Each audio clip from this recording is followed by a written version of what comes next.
Assalamualaikum warahmatullahi wabarakatuh. Bismillahirrahmanirrahim. Alhamdulillahirabbil alamin wa bihi nasta'in ala umuri dunya waddin. Wassalatu wassalamu ala asrofil anbiya'i wal mursalin wa ala alihi wa sahbihi ajma'in, amma ba'du. Pada kesempatan kali ini, Ibu akan menyampaikan sedikit pelajaran tentang pendidikan agama Islam kelas 2, yakni membahas tentang kisah keteladanan Nabi Muhammad SAW. Sebelum mulai, marilah kita membaca basmalah bersama-sama. Bismillahirrahmanirrahim. Nah, kisah keteladanan Nabi Muhammad SAW. Yang pertama, kisahnya yaitu keteladanan Nabi Muhammad, yakni berakhlak mulia. Nah, kenapa Nabi dikatakan berakhlak mulia? Karena segala perbuatan, ucapan Nabi mengandung kebaikan dan merupakan suri tauladan bagi manusia. Nabi Muhammad juga termasuk khatamun nabiyyin, yakni penutup para nabi, utusan terakhir yang diutus oleh Allah kepada manusia. Nabi Muhammad juga sebagai rahmatan lil alamin, rahmat bagi seluruh alam. Dan segala perbuatan Nabi Muhammad merupakan contoh yang baik bagi seluruh umat manusia. Nah, selanjutnya yaitu sesama muslim itu bersaudara. Nah, keteladanan Nabi Muhammad itu yaitu selalu rukun terhadap siapapun, kepada sahabatnya, kepada para kaumnya. Nah, kita sebagai seorang muslim harus meneladani sifat Nabi Muhammad tersebut, yaitu dengan rukun terhadap sesama, tidak boleh melepaskan tali silaturahim, yaitu harus saling menolong. Nah, jika ada teman, kerabat kita yang membutuhkan pertolongan, maka kita harus membantunya. Lalu tidak boleh saling menyakiti.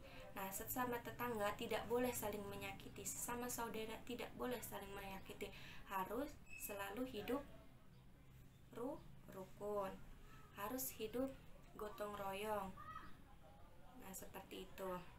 Yang selanjutnya adalah keteladanan Nabi Muhammad SAW itu peduli pada sesama. Nah, sifat kepedulian Nabi Muhammad SAW kepada sesama menjadi teladan bagi umatnya.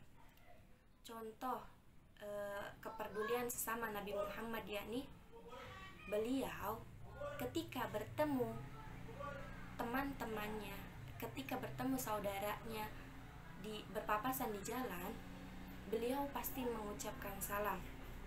Nah, dengan mengucapkan salam, rasa cinta kepada makhluk muslim akan tumbuh. Hal ini menunjukkan perilaku rendah hati, kasih sayang, dan tidak sombong.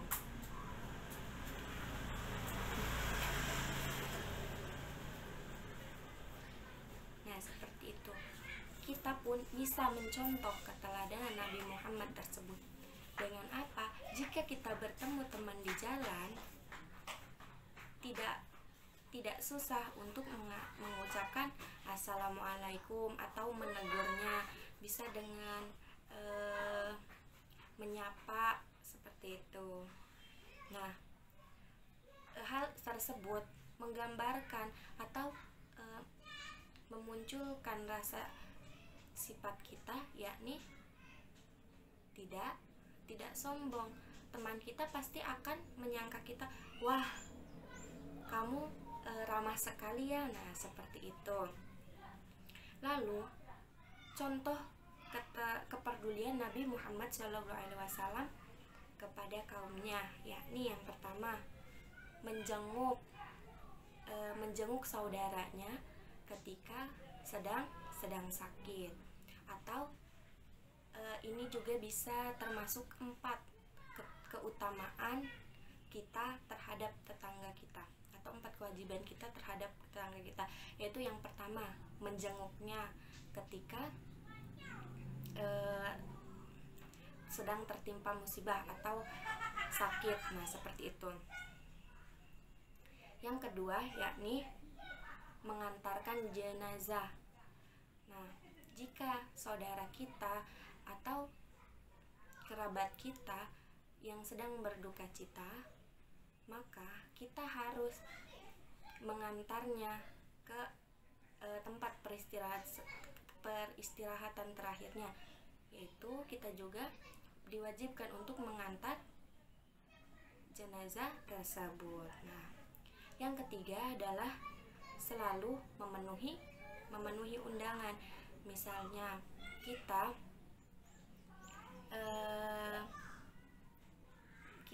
bertemu teman kita, lalu teman kita menyuruh, ayo mampir dulu sebentar ke rumah. Nah, bisa tidak bisa kita harus menyempatkan mampir ke rumahnya. Hal tersebut merupakan tanda kita memenuhi undangan teman kita tersebut. Nah, seperti itu. Yang terakhir adalah jika ada yang bersin, maka kita wajib mendoakannya. Nah, itu adalah 4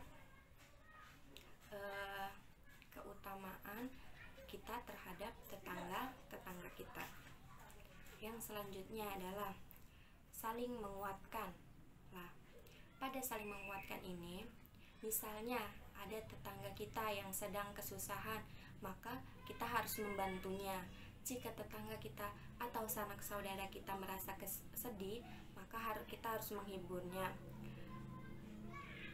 Selalu mengingatkan bahwa setiap ada kesedihan pasti nanti ada kemudahan. Nah, sesama saudara pun harus saling peduli.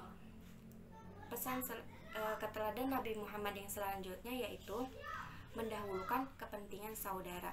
Nah, hal ini kita harus memupuk rasa kepedulian terhadap sesama, tidak memikirkan hanya mendahulukan kepedulian kita, mendahulukan keperluan kita sendiri dari keperluan orang lain. Nah, seperti itu. Intinya kita harus mendahulukan kepentingan kita dan kepentingan orang lain.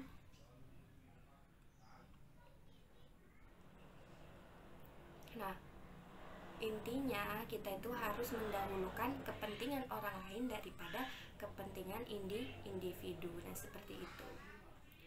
Mungkin hanya ini yang bisa Ibu sampaikan. Mudah-mudahan dapat dipahami. Kurang dan lebihnya Ibu mengucapkan mohon maaf. Wabillahi taufiq wal hidayah. Wassalamualaikum warahmatullahi wabarakatuh.